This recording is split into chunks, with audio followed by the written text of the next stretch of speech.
All right, let's do it. It's time for the Morning Meowncements. Morning Meowncements on the Nightcat with Nightcat YouTube channel. This is the kitsch-minded morning show where we get you ready for the day. I'm so happy you're here. We've got an awesome show coming up, including a landmark case over at the Supreme Court. I know how boring that sounds, but I actually have a vested interest in this, so we're going to talk about it. And then we're also going to hop into the book of useless information because I want to tell you about the animals that could poison you. But before we get into any of that, it's a big day. It's a big day for us here over at Nightcat because tonight is our first ever true crime walking tour. I have been so excited to get these kicked off. I've been working on them for months, researching, giving myself nightmares because, you know, I have had to research a lot about these crimes, and I have had to look at crime scene photos, and I have had to watch shooting videos and stuff like that. It has been a lot of research, and it's been horrible, and I spent pretty much all day yesterday just sort of organizing my information and building the brochure and stuff, and I decided to take a break by watching 3 hours of The Handmaid's Tale. Handmaid's Tale came back yesterday, and he dropped the first 3 episodes on us. So you know, nothing screams, hey, let's take a relaxing break from all the murder, like The Handmaid's Tale, a dystopian future where all they do is murder people. Anyway, I am so excited about this. I know that I'm not the only wacko that loves the really crazy, scary stuff. There is still tickets. There are some tickets still available for tonight. We had a couple people transfer, so there are even more than I had suspected. If you would like to join us on the True Crime Walking Tour tonight, there's still plenty of time. The description of this video has the link tree in it, linktr.ee/JacksonWitt. Click on that. You'll be able to find tickets for the True Crime Walking Tour. Please don't make me get nightmares for no reason. Come hang out with me. It's going to be so much fun. We got glow sticks. I've got something, I got a little speaker that's going to make me louder. It should be illegal to sell me things that are going to make me louder. But here we are. They just did it. They just sold it to me. It's going to be awesome. I cannot wait for this. I have been locked up for basically a year. I haven't been able to see or see anyone or do anything. So we're finally doing it, baby. It's happening. I can't wait for it. So you're on tonight's tour. I will see you tonight. We've also got a tour tomorrow that is sold out, unfortunately. There are more tickets, although there are fewer tickets next Thursday if you are interested for the True Crime Walking Tours. I hope I see you. It's going to be a blast. I can't wait. And I think that means it's time for us to get into the Morning Mews. The Morning Mews is a part of the show where I dig through some of the top headlines, the pop culture headlines, so that you don't feel left behind when you get to work and school. You've got stuff to talk about around the water cooler. And I want to get started with the Supreme Court. Now, I know. So boring, right? Except, here's what's going on. They're currently hearing a case about free speech in schools and whether or not students have free speech. And whether or not that free speech extends to outside of school. Because basically, here's what's going on. A 14-year-old named Brandy was in high school, and she did not get the promotion from the junior varsity cheer team to the varsity cheer team that she was hoping she would get this year. And so, you know, like any 14-year-old, she was very frustrated about it. She hopped onto social media and she wrote very eloquently. I mean, she's Hemingway as far as I'm concerned. F softball, obviously with the real word. F school, F cheer, F everything. Okay. So the thing is, that social media post sparked outrage in this tiny town because, you know, tiny towns have nothing better to do than monitor a 14-year-old's Facebook for updates. So ridiculous. But it caused such a commotion that the school decided that it was bad for cheerleader morale and that they were going to suspend her from sports for the rest of the year. She wasn't able to cheer or do softball or anything.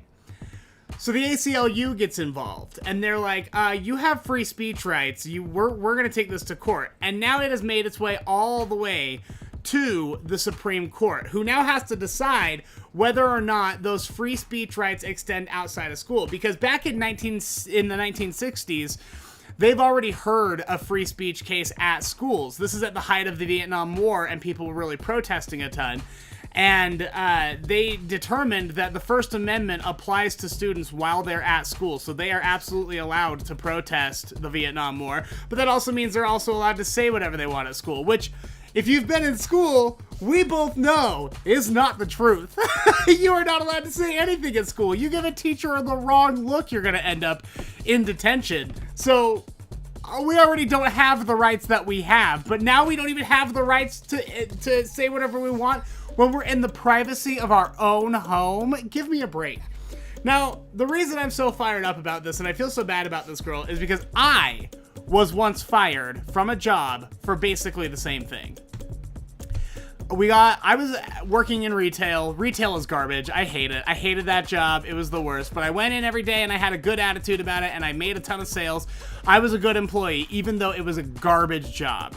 Well, we got a new manager. And this new manager didn't like gay dudes very much. So he made my job very hard. He was mean to me. He was very, just kind of a puke. And he just started slowly taking hours away from my schedule to the point where one week he scheduled me on a Wednesday before the store opened to come in and clean and fold and then leave. So I wasn't even going to make any commission. Like, I got one day for the entire week. It was 3 hours to come in and do all the grunt work while everyone else gets to come in. So I got onto the Facebook. And all I said was, F my boss. I didn't even say the F word. I just said EFF. F my boss, buddy. Well, the next day I go into work for my 3-hour shift. And my boss pulls me aside. And he goes, hey, so what did you write about me on Facebook? I go, oh, sorry, man. I was just frustrated because I didn't get my hours. I've actually been meaning to talk to you about that. And he says, well, I don't think you support my management style, so I think it's time for us to part ways. And he fired me on the spot for something I said on Facebook. Now, he has every right to do that, just like I have every right to say whatever I want, because that's a private company, and that's a private business, and they're allowed to do whatever they want. The Supreme Court's already decided that. But at school, that's an entirely different thing. You can't ban somebody from school activities and from school for having opinions. Sorry about it. She was 14. She was frustrated that she didn't make the team. And guess what? Whether or not you think your 14-year-old swears, when you're not around, your 14-year-old swears. So her saying the F word should be a complete non-issue. Have you not watched it? Have you not watched Stranger Things? They don't talk the same in front of adults that they do in front of us, or in front of each other. You know what I mean? They don't talk in front of us the way that they do when they're in their little groups. They're allowed to say things. They're allowed to have opinions and feelings. She's basically a gosh dang adult. 14 years old is old enough. Leave that poor girl alone. So anyway, the Supreme Court is going to decide whether or not she had the right to do that. And I'm really very much looking forward to that decision because, I don't know, I think kids are just, I don't think that they are given the benefit of the doubt very often. And that would have been an exceptional time for the school to sit her down and be like, hey, are you frustrated? What's going on? You know, maybe there's a reason she didn't make the team. Is she always late? That would have been a good time to be like, hey, we're really sorry that you're feeling like this. Let's, you know, figure out a solution here. But no, because nobody's invested in solutions. They're invested in crime and punishment. And as long as they can just rule absolutely over any child in their care, those principals are thrilled about it. They're power-hungry monsters. So, I don't know. I think it's a really interesting case. We'll see where it goes. All right. It is spring, which means that bird migrations are happening. Have you ever, like, seen a genuine bird migration where it's just, like, thousands of them and the sky goes dark and stuff? It's the coolest. I love watching the bird migrations. We used to have this crow migration that came through when I worked at the movie theater. I'd be up in the box office and we would just see like mountains of crows flying through, landing for, you know, berries and worms and good times. And then they'd bounce after a week. They would just sit there and they'd storm the parking lot and then they'd leave. It was awesome. Well, not so awesome over in Torrance, California, where a group of birds invaded a home. And when I say invaded, I don't mean they just sort of like showed up and hung out on the grass. These birds accidentally, so here they are swarming, then they accidentally start dipping into that chimney there. So there are like hundreds of birds going down into the chimney. They ended up accidentally capturing 1,500 birds inside this house because the birds got in through the chimney. So they started boxing them up and trying to get them out. This isn't even the first time this has happened. Apparently, just a few miles north of where this house got hit, another place got hit. 800 birds were trapped inside their chimney. Absolutely bonkers. So I guess the goal is just to sort of let them out, but I don't know if you've ever owned a bird or if you've ever been around birds. They poop constantly.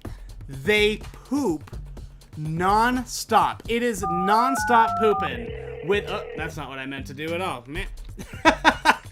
It is non-stop pooping with birds. They had 1,500 birds flying around their house. I can't... You may as well just repaint the whole house. Repaint the couches, repaint the carpet, paint it all bird poop white and green, because that's the only color your house is going to be anymore. So, you know, lock up your chimney. Double check that your chimney is secure and safe, because if a bunch of birds can get down it, you're in for a hard time. And finally, Ikea shoppers over in the UK. I love Ikea. I always love their houseplants. They do a great job with their plants. Well, a couple in Britain bought a houseplant from Ikea, and they got it home. They were so excited about it. They went to place it where they were going to put their new little plant, when suddenly this little lizard popped out of nowhere. So it's a little gecko, apparently, and wildlife officials took a look at it. They're like, yeah, that's a non-native. It definitely came from a warmer climate, probably wherever that plant farm is overseas. So the gecko was one day just hanging out, having a good time on his plant. His plant gets yanked, put in a box, sent to an Ikea, and where it was sold to a couple of Brits. They were like, well, it's not warm enough in England for this lizard to survive in the wild, so they were able to capture him. I'm not sure if that means they're going to keep him as a pet or what, but that's the story that I'm going to go ahead and say because it makes me feel better.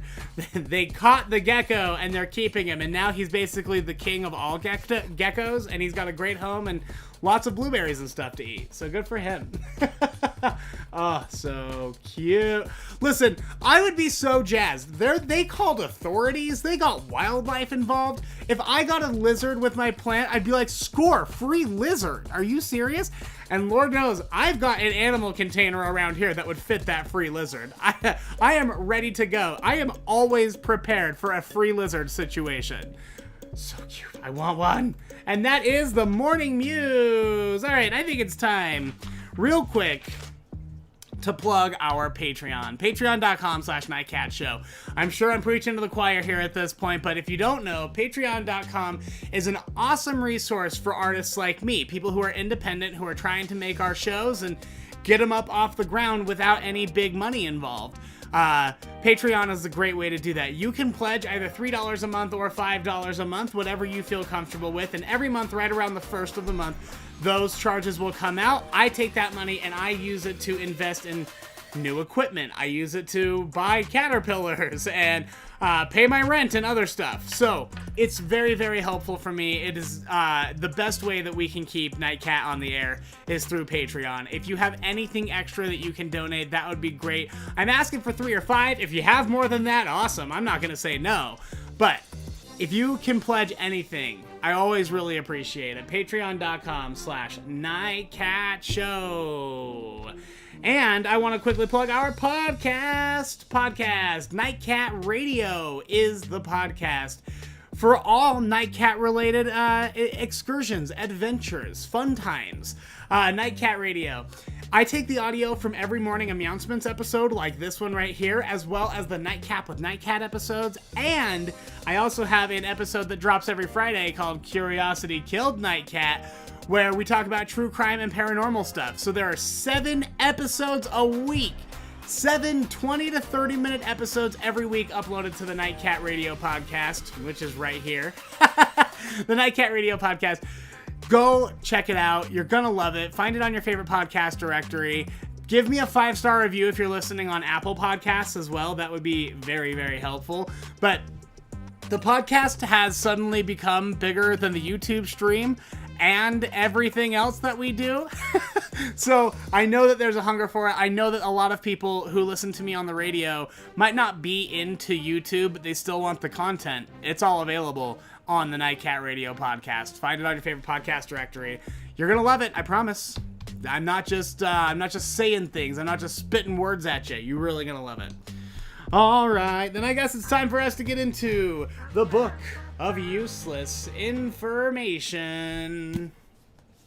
This is a bathroom reader chock full of articles and fun facts, and I like to just read a few to you every now and then. This one is a list of animals that are poisonous, mostly poisonous so that they taste bad to any predators. And I thought, you know, poison is interesting, animals are interesting, animal poison, double interesting. The poison dart frogs, native to Central and South America, originate from, poison dart frog, originates from South American tribes who smeared the poison from the skin of the frog onto their arrows or blowgun darts. So they were playing with heavy artillery, is what I'm saying. Just touching the skin of the golden poison dart frog species with your tongue can be fatal. As a general rule, just don't go licking frogs. I think one thing that I've learned throughout my years is don't go licking frogs. That's not a good idea. Evidence suggests that the toxin in the poison comes from the frog's diet, primarily ants, mites, and beetles, which contain these poisons but in much, much smaller doses. So the frogs and are out there eating all these bugs that have these toxins in them, and then they basically store them up and use them for later so that they can excrete the poison and taste bad, or at least like paralyze whoever's attacking them so they can get away. Fascinating. Fascinating little animals. All right, the platypus. I think that the platypi are some of the cutest little animals. Native to Australia and Tasmania, the platypus is one of the few species of mammals that lay eggs. It's also one of the very few venomous species of mammal. So the male platypus has a spur on his hind feet that delivers a poison that it won't actually kill an enemy, but it will cause a ton of pain. Like, it's basically just a big ol' knockout punch. Just, ow! I hope you have fun writhing in pain for hours. Bye! And the reason they think only the males have it is because they use this poison to assert dominance against other males during mating season. So if you got two guys going after the same gal, they're all down at, I don't know, the drive-in movie, they got a hamburger for 50 cents or whatever, and one little platypus kicks the other one with a poisonous kick, it's all over. He's gonna get that girl. Ladybugs! I didn't know this, but ladybugs... most people like ladybugs, but that's not the same. The same cannot be said, of predators who want to swallow them. Adult ladybugs are able to force themselves to bleed from their leg joints, releasing an oily yellow toxin with a strong repellent smell that's poisonous to small birds and lizards. So I've picked up probably hundreds of ladybugs in my life, and when I pick them up, I always see little yellow spots. I assumed they were peeing on me, which isn't better, but they were trying to poison me. That's what's happening there. If you ever pick it up and you get a yellow, oily little blip on your hand, that's the ladybug trying to poison you. Vicious little creatures. Now, if you accidentally swallow one, or if you get that poison on your hands, they say that you're going to have to ingest several hundred ladybugs before humans feel any negative effects. The poison is much more efficient with birds and lizards than it is with humans, so you're going to have to eat a lot more of them. But ladybugs are poisonous. Had no clue. Had absolutely no idea. And that is the book of useless information. Let's check in on the chat, see how everybody's doing. There we go. Good morning, Shelby, Desiree, Zizor, Kelby, Lindy, you beautiful person, you. Marissa, Katie, Nathan, hi buddy. Doggone T, good morning to you. Lindy, I can't wait to see you on the murder tours. We're gonna have so much fun. I can't wait to share with you all the crazy stuff I've learned over the last couple of months. It's bonkers. Marissa, I'll see you tomorrow. How exciting. Yeah, Zizor, it's a good idea not to use your real name online, but the thing is, I was 21 when I started working in entertainment. I was 21 when I got onto Biggest Loser, and I just used my name on Biggest Loser because it was a reality show. And then when I got into radio, my first radio boss was like, do you want a radio name? Do you think you should have a radio name? And I go, yeah, do I need one? And he goes, well, yeah, I guess, because like most people usually have one to protect their anonymity or whatever. I was like, but people already know who I am. And he goes, that's true. And honestly, for branding, it's probably better that you just keep using the name you've always used. So I just used my first name. But also, I'm not afraid for anybody to find out what I say online. If you find out what I say online and I say some spicy stuff, I'll stand by it and I'll probably double down. I'll be like, yeah, I did say your grandma was a racist, and you know what? She's homophobic too!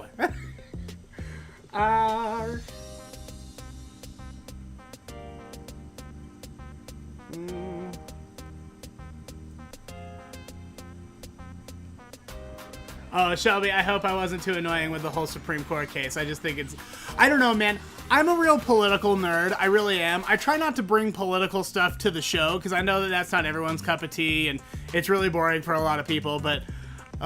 some stuff I just can't get enough of. I really can't. I think it's the most interesting stuff.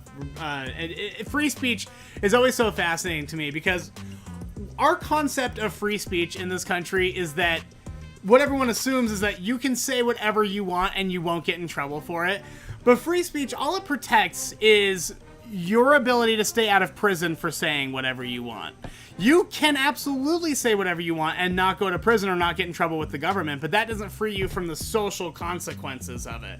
So this whole case that they're trying in the Supreme Court, what they're trying to decide is whether or not, like, the government, which is the school, can get you in trouble for saying whatever you want. And I think it'll have long-term ramifications for free speech all around. But if you think we have absolute free speech in this country, you're crazy, because I worked in radio for 5 years. If I ever got caught saying the F word on air, if I ever accidentally slipped and said the F word and the FCC found out about it, my company could lose their license.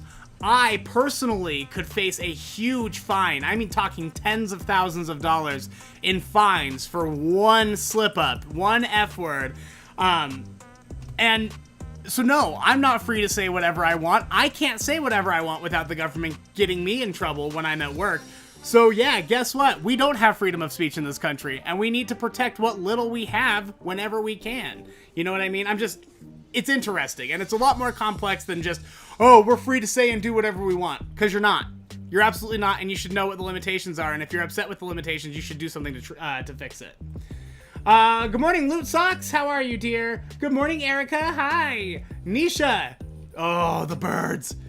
Listen, I love birds. I think they're fascinating creatures. I have an annual membership to the aviary, so I just walk over there all the time and check out all the birds. It's a blast. But like I've said in the past, I've worked with tons of animals, lizards, snakes that are like 18 feet long and weigh over 100 pounds. I've worked with gators, but crocodiles. The worst injury I ever got was from a bird. I got bit and my bite got infected because that bird had such a bad attitude. So I don't blame you, but I still think birds are really cool. Oh yeah, Zizor, it was straight up a scene from The Birds, all those birds rushing into that house. They actually, in the Inside Edition story that I was reading about it, they actually play a clip from The Birds in the article where they're just like, yeah, see, it's just like this. And you know what? It was just like that. All right. I think that's everything. We talked about the Morning Mews. We talked about the true crime tours. We went through the book of useless information, talked about animals that are poisonous. I think that is it for me. I just want to say thank you so much for continuing to support the show. There will be no morning announcements tomorrow. We've got the first true crime tour tonight. I'm going to be out late. And then I also have to spend all day tomorrow basically taking notes, figuring out what worked, what didn't work, because tonight's our first one, and try to readjust it and fix some stuff before Friday night's tour. If there's anything to fix, I genuinely think it's going to be great. I really do. I've practiced it. I've planned it out. I have my outline. I have my research done. But just in case there's stuff that we got to work out, I need to have tomorrow to be able to do that, and it's hard to do that when I got all the other stuff. But there will be a new episode of Curiosity Killed Nightcat on the Nightcat Radio podcast, so make sure you download the podcast if you're jonesing for another Nightcat fix. I will see you next week then, for sure. I'm going to turn it over to the fish. Have a great weekend. Bye.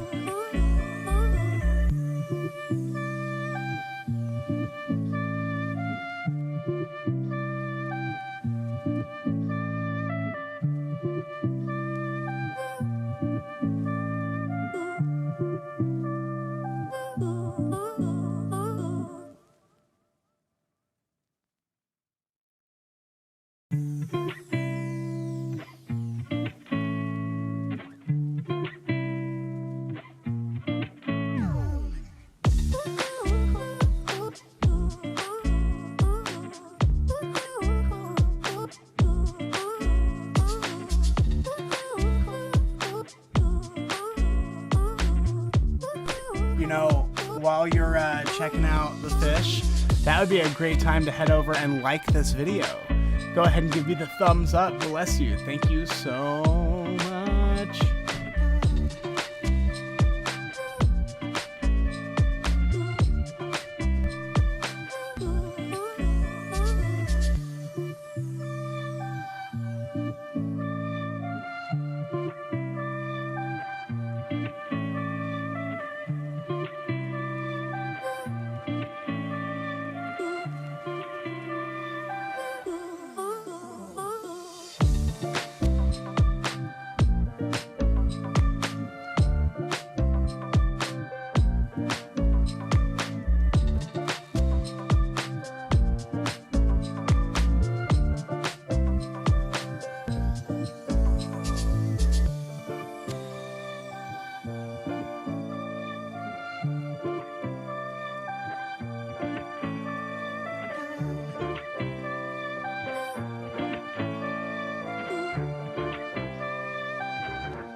you.